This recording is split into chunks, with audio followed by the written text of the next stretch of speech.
Apakah Syiah dan Sunni tidak bisa disatukan? Apa yang paling prinsip membedakannya? Ini simple sederhana tentang orang yang mengatakan Syiah itu saudara kita, kawan kita. Abdul Somad itu tak tahu apa-apa dia itu. Syiah itu saudara kita. Kita sholat tarawih. Sholat tarawih, mohon maaf, bapak Syiah, saya sunnah. Kita sholat tarawih. Tiba-tiba apa kata si Bilal? Al-Khalifatul Awal Abu Bakrin Siddiq. Apa kata saya? Radhiyallahu an. Apa kata Syiah? Laknatullah alaih. Kalau ada orang berkawan setelah itu, kau laknat tadi Abu Bakar ya? Enggak apa-apa, kita berkawan. Kata Syekh Yusuf Qardawi, aku lama, Syekh Yusuf Qardawi lama ikut namanya takrib, dialog Sunni Syiah. At-takrib bainal mazahib, dialog Sunni Syiah. Kantornya di Kairo. Syekh Qardawi lama ikut, mengeluarkan diri dari takrib. Aku tak bisa bersama mereka. Aku mengatakan Abu Bakar radhiyallahu an, Umar radhiyallahu an, Utsman radhiyallahu an. Mereka mengatakan Abu Bakar laknatullah alaih. Macam mana bisa berkawan? Syekh Ali Jum'ah, videonya ada di YouTube. Saya posting beberapa bulan yang lalu, buka wall saya terus tengok ke atas. Apa kata Syekh Ali Jum'ah waktu dia sedang mengajar di Al-Azhar? Syekh, apa perbedaan kita dengan Syiah? Kata Syekh Ali Jum'ah, setelah ku hitung-hitung ada 5. Pertama, kita mengatakan Al-Quran sempurna. Kata mereka Quran palsu. Kedua, kita mengatakan sahabat Nabi radhiyallahu an. Mereka mengatakan sahabat Nabi laknatullah alaih. 3, kita mengatakan rukun iman itu 6. Mereka mengatakan rukun iman ada imam kepada imam 12. Siapa yang tak beriman kepada imam 12 kafir. Keempat, kita mengatakan Allah itu ilmunya sempurna. Mereka mengatakan Allah tak tahu apa yang akan terjadi. Namanya fada, namanya bada. Bada ya bedu, bada bukan bada, itu cap bada. Badaun artinya Allah tak tahu apa yang akan terjadi di masa akan datang. Namanya bada. Yang kelima, mereka ini taqiyah. Taqiyah menutup-nutupi diri. Waktu saudara kita dari FPI, BPI menangkap ini orang Syiah, ditanya, kamu Syiah ya? Enggak, saya ahlu sunnah. Coba sholat, ditunjukkan ya sholat ahlu sunnah. Pas dibuka tasnya, dapat turbah Karbala. Syiah, saya kamu, saya Syiah yang moderat. Beda-beda tipis moderat sama mudarat. Untuk mempersatukan umat Islam masih bisa kan Islam mengangkat khalifah. Kalau orang Kristen ada pastor, mereka tetap bersatu Pak Ustaz. Mana pula bersatu? Yang di sini sama yang di Ahmad Yani tak mau. Yang di sini sama Ahmad Yani tak mau. Tak mau, tak ada bersatu. Ini tak mau mengakui, ini tak mau mengakui Protestan, tidak mau mengakui Benediktus. Benediktus pengganti Franciscus, pengganti Benediktus, pengganti Paus Paulus, tidak mau diakui oleh Protestan karena mereka memprotes kepausan. Kenapa tak nikah-nikah? Protes. Kenapa minta ampun pakai kertas? Protes. Karena banyak protes, nanti maka disebut Protestan. Nanti kalau di masjid bapak banyak sedikit protes, panggil dia, Protestan. Sik memprotes saja kerja-kerja wa'am. Mereka tak bersatu. Tahsabuhum jami'an wa qulubuhum syatta. Kalian sangka mereka bersatu, padahal mereka tak bersatu. Nomensen, Katolik, Protestan. Yang di Suriah Maronit, yang di Mesir Koptik, ditambah lagi Ortodok Afrika, ditambah lagi Metodis. Nomensen. Yang belakangan muncul yang baru namanya Saksi Jehovah. Saksi Jehovah mengatakan Yesus bukan Tuhan, hanya Nabi utusan Tuhan. Jehovah tak diakui.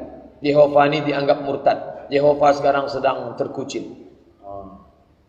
Ikuti perkembangan mazhab-mazhab mereka. Pertanyaan yang penting, mungkinkah kita mengangkat khilafah? Ya.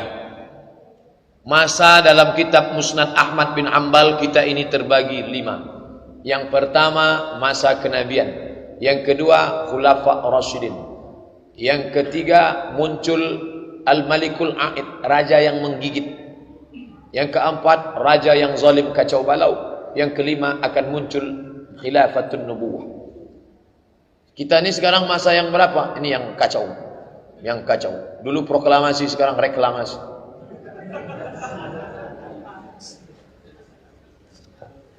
Banyak dari ayat Quran dan hadis yang mengatakan kewajiban berdakwah. Apakah setiap orang wajib berdakwah? Bagaimana jika seorang muslim tidak mempunyai cukup ilmu untuk berdakwah? Ud'u ila sabili rabbik. Ajaklah orang ke jalan Tuhan. Dalam Islam tidak ada namanya holy man, tidak ada biku, tak ada biksu, tak ada pastor. Mengajak ke jalan Allah kewajiban setiap orang. Suami ngajak istri, istri ngajak suami, istri ngajak anak, kawan ngajak kawan, tetangga ngajak tetangga. Friend, ayo kita sholat yuk. Usah kau ajak aku, kau kan bukan ustaz. Emangnya kau LCMA? Ini kan tugas ustaz. Sekolah di Mesir. Saya dari ITB. Insinyur kan? Iya, urus saja mesin-mesinmu itu.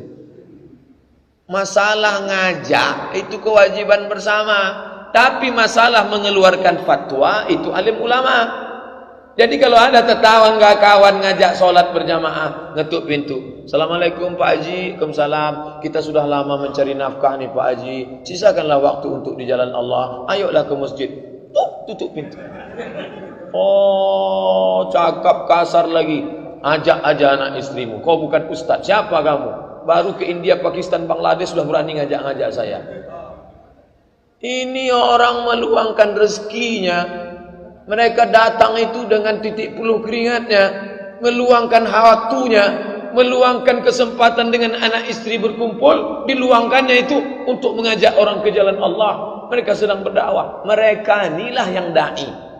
Maka kalau disebut dai kita Ustaz Abdul Somad, enggak. Abdul Somad tidak pernah mengajak orang ke jalan Allah. Abdul Somad menceramahi orang yang sudah di dalam masjid. Masyarakat ini 10, yang ke masjid itu 5, yang rajin sholat subuh itu 2, yang 2 inilah yang diceramahi Somad. Inti, ini Densus 99 semuanya. Pasukan khususnya itu. Yang berdakwah itu mana? Yang masuk ke kampung-kampung. Yang masuk, insya Allah nanti kita akan ajak adik-adik kita yang berdakwah di pedalaman suku Sakai, Talang Mamak, Talang Perigi, suku Akit, suku Laut. Mereka inilah yang dai-dai. Dia tidak LCMA, dia tidak profesor doktor, tidak pernah ke Kairo, ke Makkah. Tapi mereka mengajak orang dari jalan setan ke jalan Allah, dari menyembah hantu kepada menyembah Allah. Inilah dakwah. Masalah mengajak kewajiban bersama. Tapi kalau sudah bicara hukum, tanyalah Dr. Mawardi Muhammad Saleh dalam acara Mufti menjawab. Tanyalah Ustadz Mustafa Umar. Tanyalah para ahli fikih kita. Bedakan antara menjawab fikih dengan masalah mengajak. Ajak mengajak, tanggung jawab bersama. Masalah menjawab pertanyaan, aku cuma ngajak sholat. Kalau masalah hukum sholat, kau tanya Ustadz. Ini beda kan? Jangan, oh, ini bukan tanggung jawab kita nih. Udah ada Ustadz, biar aja lah Ustadz yang ngajak. Apa hukum kerja sebagai tukang eksekusi mati? Sementara itu tugas dari atasan. Berdosa enggak Pak Ustadz? Untuk Indonesia, biar supaya yang menembak itu tidak merasa berdosa, maka dipajang ramai-ramai, tak tahu pelurunya siapa yang punya. Jadi di situ tak dikasih tahu entah peluru siapa. Supaya apa? Supaya secara psikologis dia tak merasa bersalah. Akhirnya dia tembak.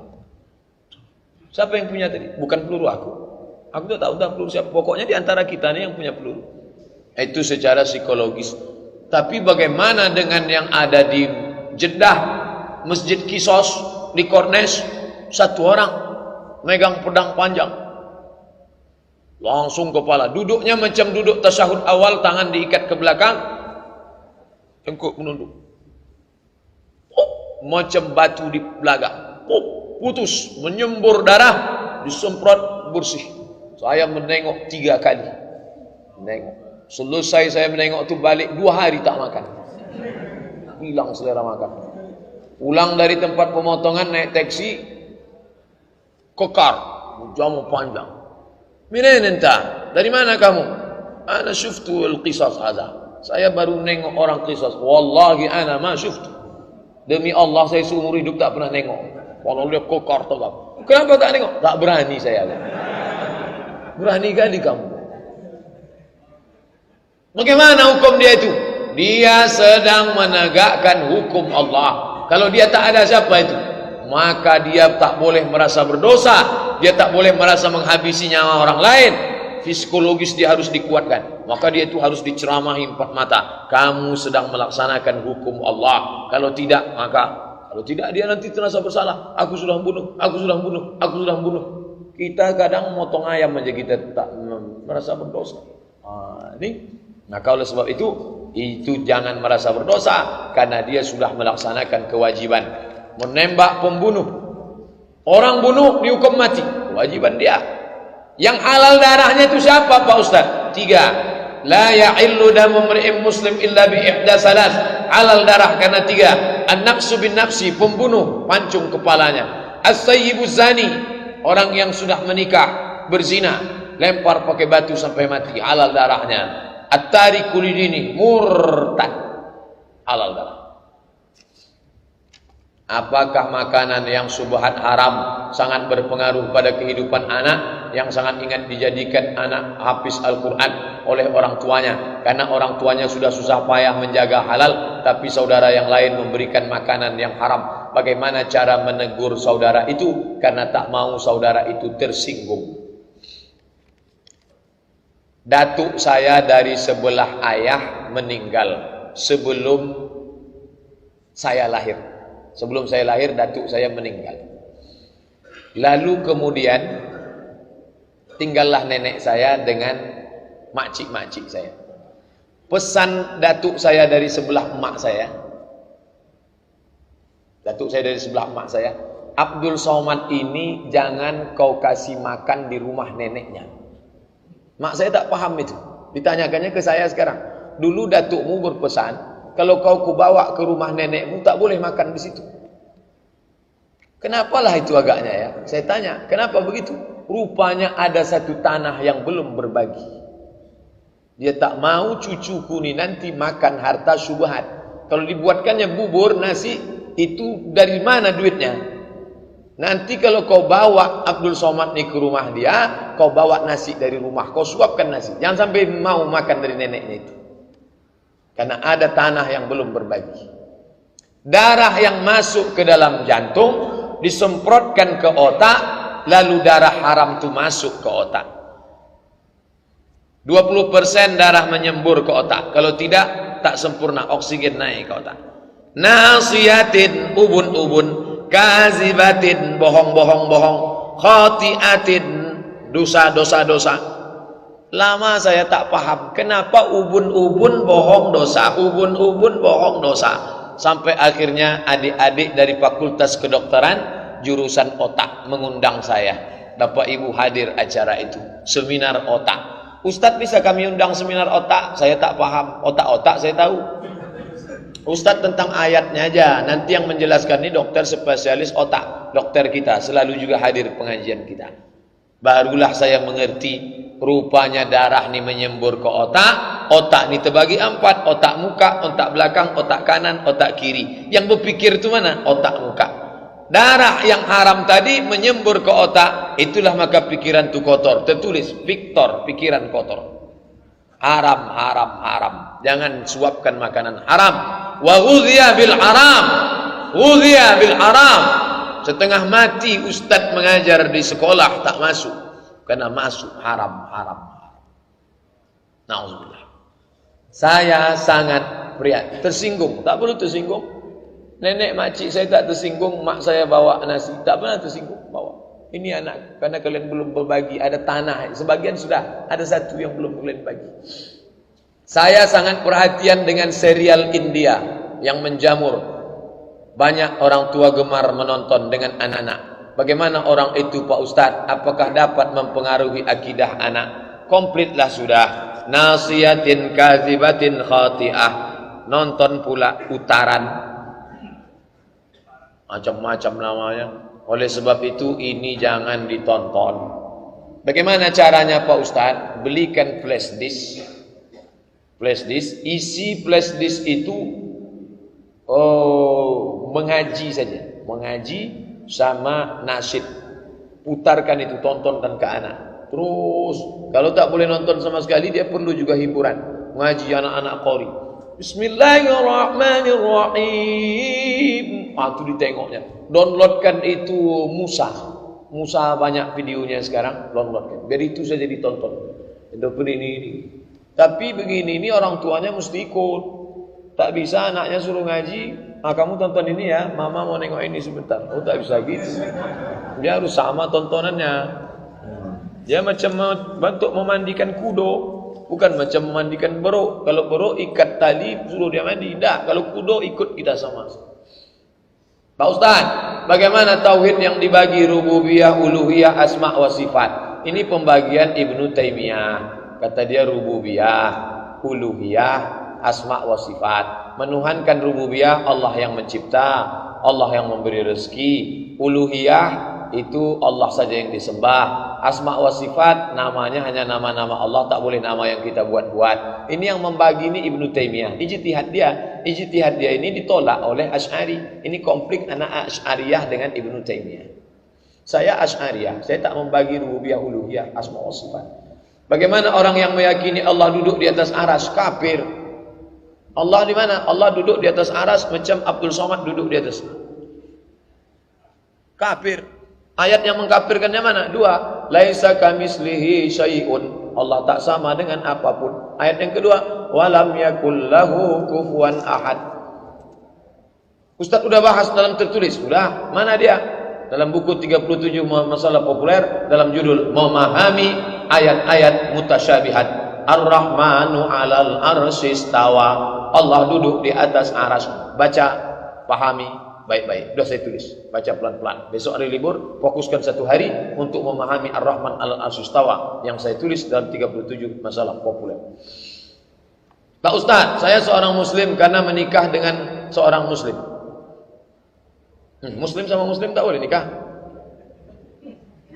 Orang tua saya seorang Kristen yang sering membungakan uang.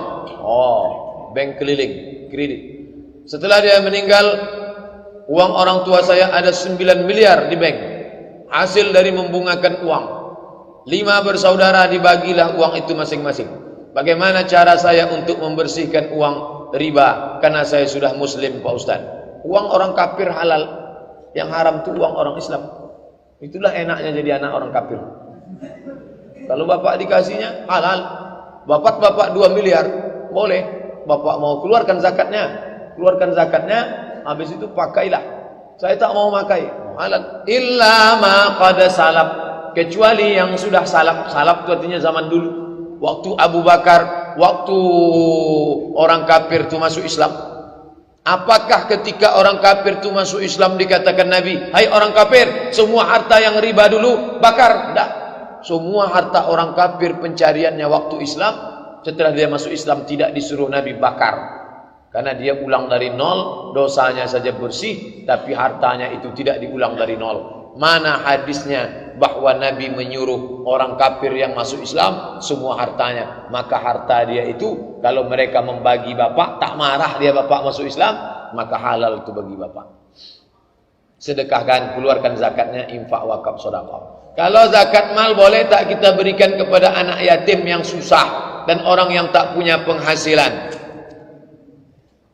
Innamas shadaqatu lil fuqara, fakir, wal masakin, miskin, wal amilina 'alaiha, amil, wal muallafati qulubuhum, orang masuk Islam, wa fir riqab, budak hamba sahaya mau merdeka, wal gharimin, orang yang terlilit utang, wa fi sabilillah, untuk perang, wa benis sabil, untuk orang putus belanja.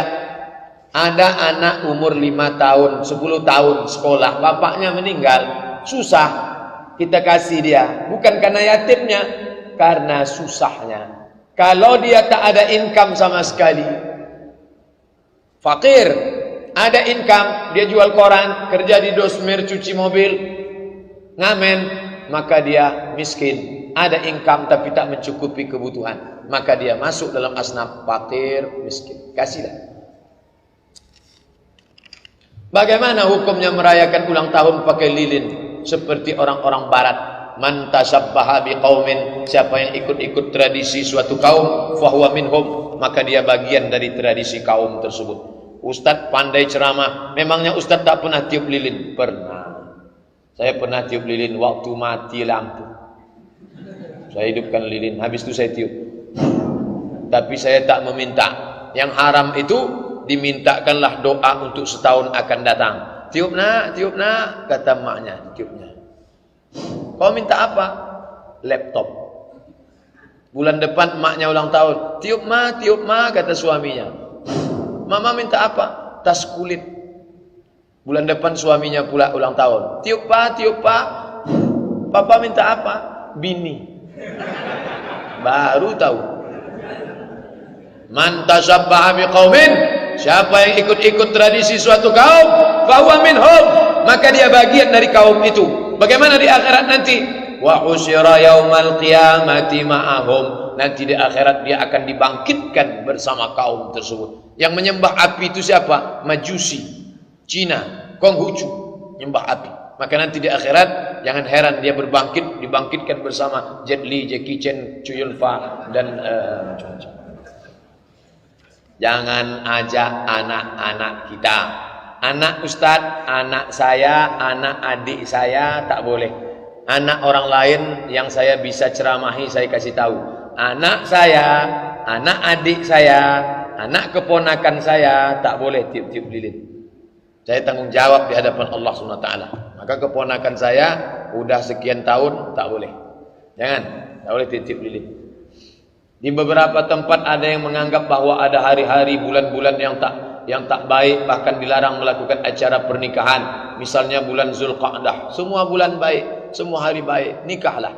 Bulan Zulhijjah, nikahlah. Bulan Zulqa'dah, nikahlah. Bulan Syawal, nikahlah. Nikahkan anak, nikah. Ini semua kebaikan diberikan Allah Subhanahu wa taala. Apa hukum pendapat itu Pak Ustaz? Kalau sampai diyakininya rusak tauhidnya. Jika nikah bulan ini, maka nanti peruntungannya berarti ada kuasa selain Allah, ada manfaat, ada mudarat selain Allah. Bulan itulah yang merubah nasib. Ini namanya ilmu nujum. Perputaran matahari berpengaruh kepada nasib haram. Tak boleh. Bolehkah menghadiri undangan pernikahan non muslim? Acaranya di mana? Acaranya di Hotel Pangeran. 2 tempat. Untuk makanan muslim, untuk makanan non muslim. Saya kemana nih bawa piring? Sana Pak, Bapak muslim ya sana. Datang Bapak tuh jamaah An-Nur, singgah dia sini. Ini untuk non muslim Pak. Saya mau ngetes kuahnya aja sedikit. Tak boleh. Kalau acaranya dibuat di sini, tak boleh. Di Hotel Pangeran, di Hotel Arya Duta, di hotel mewah boleh. Di rumah dibuatnya 2 kemah, kemah muslim, kemah non muslim boleh. Acara misanya jangan datang. Datang selamat pulang. Tapi kalau dibuat acaranya di sini, jangan. Boleh. Kenapa? Menimbulkan fitnah, syubhat. Tiba-tiba Ustadz Abdul Somad lewat, saya tengok mobil Bapak parkir di situ.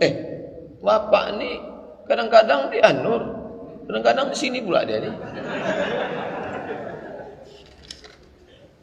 Ustaz, saya sering baca Quran, artinya janganlah kalian menjual ayat-ayat kami dengan harga murah. La tashtaru bi ayatina bi ayatillahi samanan qalila. Jangan kamu jual ayat-ayat Allah dengan harga yang murah. Ayat ini ditujukan kepada siapa? Orang Yahudi yang menulis Alkitab. Alkitab tak boleh ditulis sembarangan, maka ditulis oleh pendeta-pendeta. Maka mereka itu disebut dengan namanya pendeta Al-Qiddis, Holy Man, orang suci. Setelah ditulisnya, dijualnya ini dengan dunia. Dijual. Surat pengampunan dosa. Kamu berdosa? Ya, nih. Ada namanya kursi pengampunan, ditutup pakai kelambu. Ngakulah, saya pendeta sudah sekian dosa. Ya, bagaimana nih? Keluarkan surat. Nah, Tuhan sudah mengampuni. Bayar berapa? Bisa diskon? Bisa. Inilah yang tak disetujui Martin. Datang orang Jerman namanya Martin Luther. Kata Martin Luther, masa dosa bisa diampuni pakai surat dibeli? Akhirnya Martin protes. Martin dari Jerman protes. Maka si Martin itu digelar orang Protestan. Martin aja tak setuju, apalagi kita. Nah, itulah ceritanya. Rupanya ini mengikut kepada orang Islam. Siapa orang Islam yang menjual-jual ayat untuk kekuasaan? Tolong Ustaz carikan dulu ayat yang kira-kira menghalalkan kerja saya nih. Oke Pak, wani piro? Nanti saya carikan dalilnya. Assalamualaikum. Waalaikumsalam. Ini Ustaz Abdul Somad. Ya, kami mau buat baleho Pak Ustaz. Terus mau kami tulis An-Nisa imadul bilad, perempuan tiang negara. Idza salaatil bilad, kalau perempuan baik maka negara jadi baik. Wa idza fasadatil bilad, kalau perempuan jahat negara jadi jahat. Hadis riwayat. Kami bingung nih riwayat siapa Pak Ustaz? Itu bukan hadis. Allah tolonglah Pak Ustaz.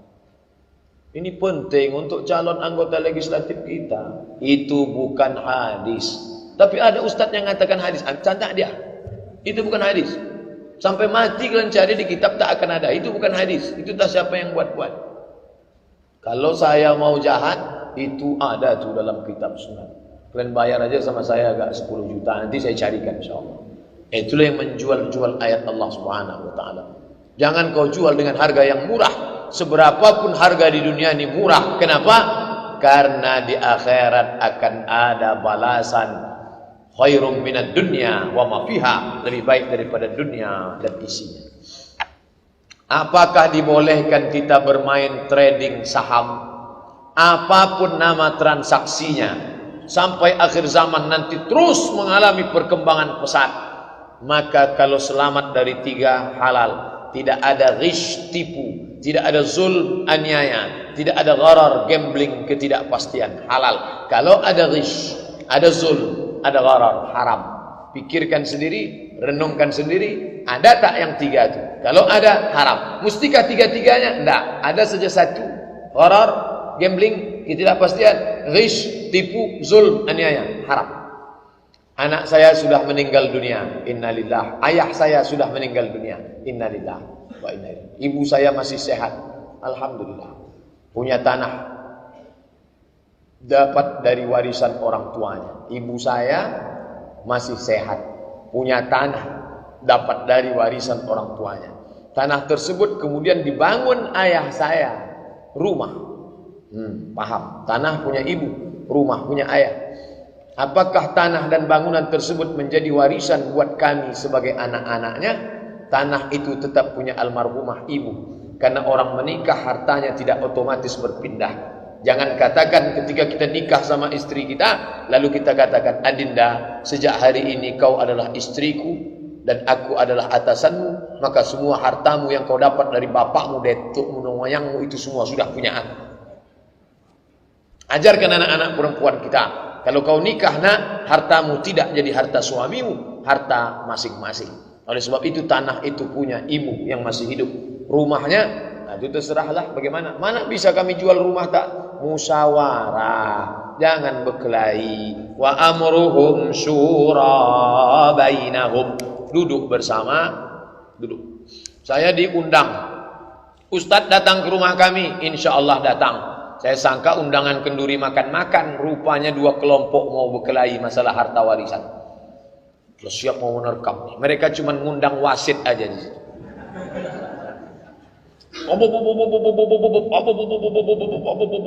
Saya pun udah kacau nih. Saya bilang calling down. Oke. Saya diundang ke sini sebagai orang yang dianggap paham agama, maka izinkan saya bicara. Almarhum meninggalkan ini begini-begini, yang ini dapat jatah begini-begini. Kalau kalian dengar cakap saya ini, pakailah. Kalau kalian tak dengar cakap saya ini, pergilah kalian ke pengadilan. Itu yang dapat saya sampaikan. Terima kasih atas segala perhatian. Assalamualaikum warahmatullahi wabarakatuh. Saya pun pulang. Seminggu sesudah itu datang telepon dari kelompok yang ini. Alhamdulillah Pak Ustaz, sudah lembut hati kami. Datang pula kelompok ini. Sudah lembut hati. Alhamdulillah. Kalau tak mau, pergi ke pengadilan. Selesaikan. Menang jadi arang, mati kalah jadi abu. Nah, ini agama ini menyelesaikan musyawarah. Jangan selesaikan dengan kepala panas. Ustaz, bagaimana hukum masjid yang terdapat kuburan di bagian depan mihrabnya? Seperti Masjid Ar-Rahman. Apakah sah solat di sana Pak Ustaz? Sah. Ada Ustaz mengatakan tak sah. Kalau tak sah, maka tak ada yang sah solat Bapak Ibu di Masjid Nabawi. Karena di situ ada makam Nabi. Itu kan Nabi Pak Ustaz. Kalau Nabi tak apa-apa. Di samping Nabi ada Abu Bakar. Di samping Abu Bakar ada Umar. Tapi kata Ustaz kami tak sah. Dicampur aduknya. Jangan campur adukkan antara tiga. Yang pertama, solat di masjid yang di sekelilingnya ada kubur. Dua, solat menghadap kubur. Tiga, menjadikan kubur sebagai masjid. Wah. Yang dimaksud Nabi itu mana? Jangan campur aduk antara tiga. Yang dimaksud Nabi, la'anallahu al-yahud wan nasara. Allah melaknat orang Yahudi dan Nasrani. Kenapa Allah melaknat? Ittakhadhu qubur anbiya'ihim masajid. Karena mereka merubah makam-makam orang soleh dijadikan sebagai masjid. Ini makam. Diratakan makam itu, dibuat masjid di atas. Itu yang tak boleh. Untuk ngalap barokah. Sampean Arab nanti, Arab ngalap barokah. Maka kubur, ini kubur Abdul Somad, diratakan dengan ekskavator, dibangun masjid di atas. Masjid As-Somad. Siapa yang sholat di atas, itu yang dilaknat Allah itu. Adapun sholat yang ada masjid di sampingnya, kubur, ada kubur, maka tidak menjadi masalah. Sudah saya bahas dalam 37 masalah populer tentang masalah sholat di masjid yang ada kubur. Saya punya utang 150 juta. Saya mau jual saja rumah kontrakan, dapatlah agak 500. Saya punya kemauan untuk mengumrohkan adik dan abang saya yang hidupnya hanya pas-pasan. Kalau rumah itu laku, tangan kanan tak boleh tahu kalau kita memberi tangan kiri. Bagaimana halnya kalau saya diam-diam saja, tak perlu tahu istri dan anak-anak? Jamaah udah tahu.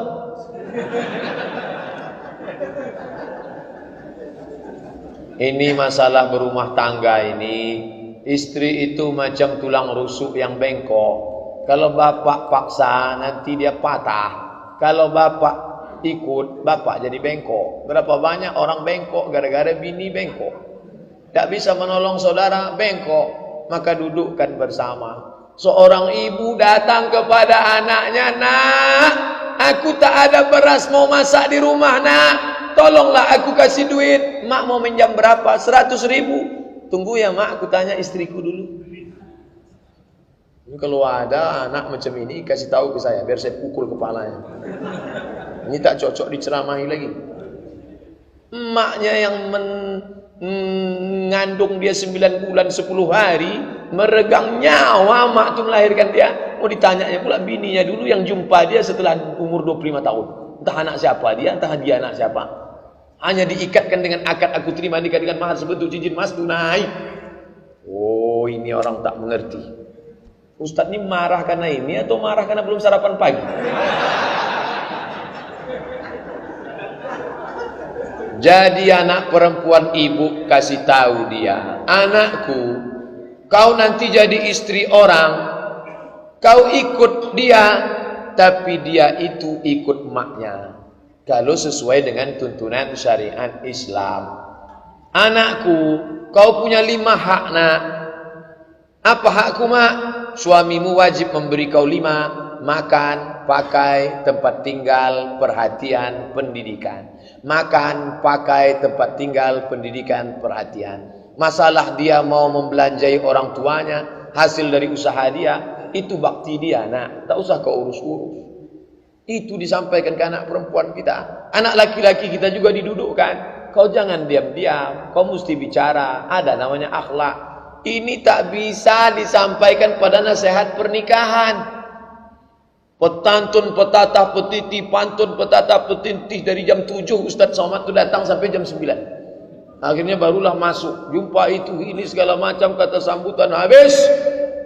Sungkem itu ini menangis-nangis, meraung-raung, meratap, habis jam 11. Berikut ini marilah kita dengarkan nasihat pernikahan dari Al-Mukarram Ustaz Abdul Somad LC. Tak cukup, bukan begitu menasihati anak. Dudukkan dia satu hari, panggil Ustaz Mustafa Umar. Ustaz, anak saya ini mau menikah 3 hari lagi. Tolong Ustaz nasihati dia. Begitu nasihat. Dudukkan dia. Itu nasihat pernikahan itu seremonial belaka. Hanya mencukupkan penderitaan saja. Orang dari tadi menunggu makan, datanglah Ustaz Abdul Somad ceramah. Apa kata orang? Inilah pelengkap penderitaan kamu. Tuh. Bukan begitu menasihati nikah. Asal sudah 5 dikasih dia, makan, pakai, tempat tinggal, pendidikan, perhatian, maka bapak punya uang, punya harta, itu terserah bapak mau urus untuk apa, selama di jalan Allah Subhanahu wa ta'ala. Istri saya meninggal tahun 83, anak-anak masih kecil, maka pembagian warisan untuk anak-anak belum saya lakukan saat itu. Sampai sekarang tanah sekitar 500 meter persegi. Anak-anak saya sudah sukses semuanya. Saya ada keinginan membangun TK Islam di tanah tersebut. Menurut Ustaz, apakah saya wajib membicarakan lebih dahulu dengan anak-anak yang merupakan hak miliknya? Ya. Bapak duduk, kumpulkan anak-anak. Anak-anakku, dulu almarhumah emak kalian meninggalkan tanah 500 meter persegi. Sekarang tanah itu ada. Aku amanah, tak kujual untuk kawin lagi. Begitulah aku amanah menjaga harta emak kalian. Kalian kujaga, harta itu pun kujaga. Ini perlu dibangkit supaya jangan mereka nanti macam-macam. Sekarang di hari tuaku, aku ingin almarhumah dapat pahala yang baik. Kalau kalian setuju, mau kubuatkan di situ TK Islam atas nama almarhumah emak kalian, insya Allah pahalanya akan mengalir. Itu jadi amal jariah kalian. Setuju? Caranya diundang dia, cerita dulu karena mereka sudah mapan. Kata mereka setuju Pak. Anak-anaknya setuju, bininya pula tak setuju. Ini yang jadi masalah nih. Anak-anak tu bininya jangan diundang dulu. Ini karena banyak bini ini tak tentu arah. Tulang rusuk bengkok semua ini. Kalau yang mengaji ini tak bengkok, baik-baik. Ini yang tak mengaji. Kalau bapak bangun otomatis itu tak bisa, ada hak orang lain di dalam. Tapi kalau mereka izin, berapa jatah mereka? Bapak dari tanah itu, jatah bapak di dalam tanah itu adalah 1/4. 1/4 itu punya bapak. Ternyata mereka, kata mereka, Pak, kami tak sanggup itu ini. Maka bapak bangun yang 1/4 itu saja, sisanya bagikanlah kepada mereka. Merekalah pemiliknya itu. Begitu cerita. Saya umur sudah 18 tahun. Suka juga mengikuti kegiatan keagamaan. Saya suruh anak agar dia ikut di saya. Oh, maksudnya 81 tahun. Karena 18 tahun punya anak tahu. Saya suruh anak agar ikuti saja, baik jamaah tabligh, jamaah salafi, pokoknya tak menyalahi syariat. Saya bilang kajian-kajian agama manapun bagus, ikuti mana-mana bagus. Bagaimana pemikiran saya nih Pak Ustaz? Bagus, tak ada salah. Cuman kalau satu tabligh, satu salafi berkelahi juga nanti dia nih. Banyak sudah contoh kasus. Tapi insya Allah karena bapak masih hidup, mereka segan berkelahi. Apapun nama kelompoknya, ini wasilah, jalan. Intinya bagaimana menjalankan agama Islam. Mungkin dia kenal Islam lewat pintu Hizbut Tahrir, karena orang Hizbut Tahrir yang gencar, buat website, turun ke jalan, lalu dia tertarik.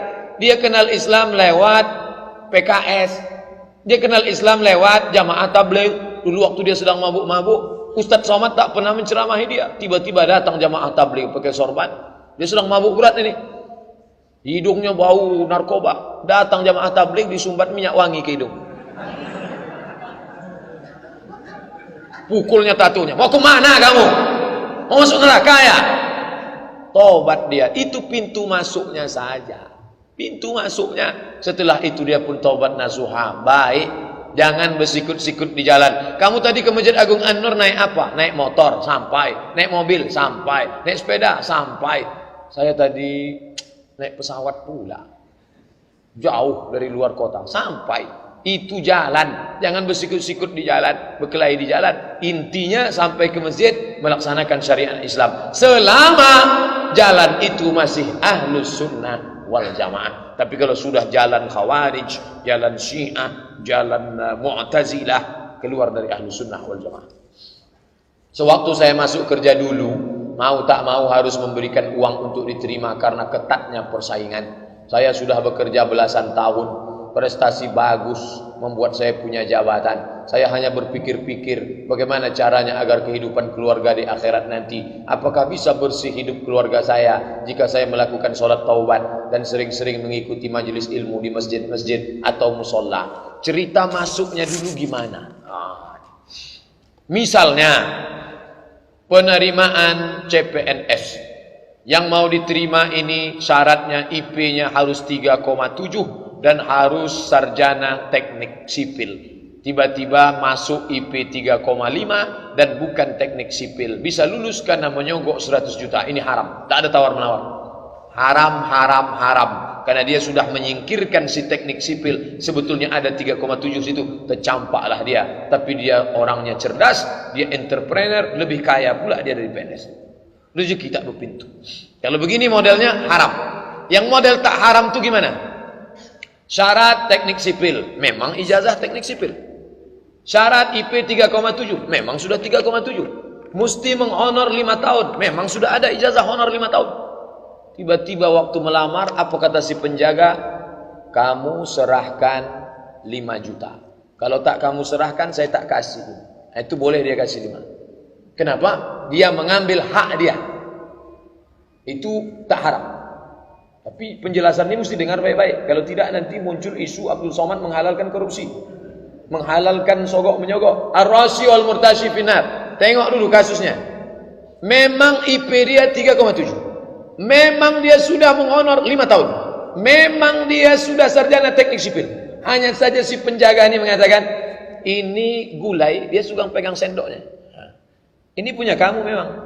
Iya, marilah kasih ke piring saya. Wani piro sampean. Mau berapa? 5 juta. Bayarlah.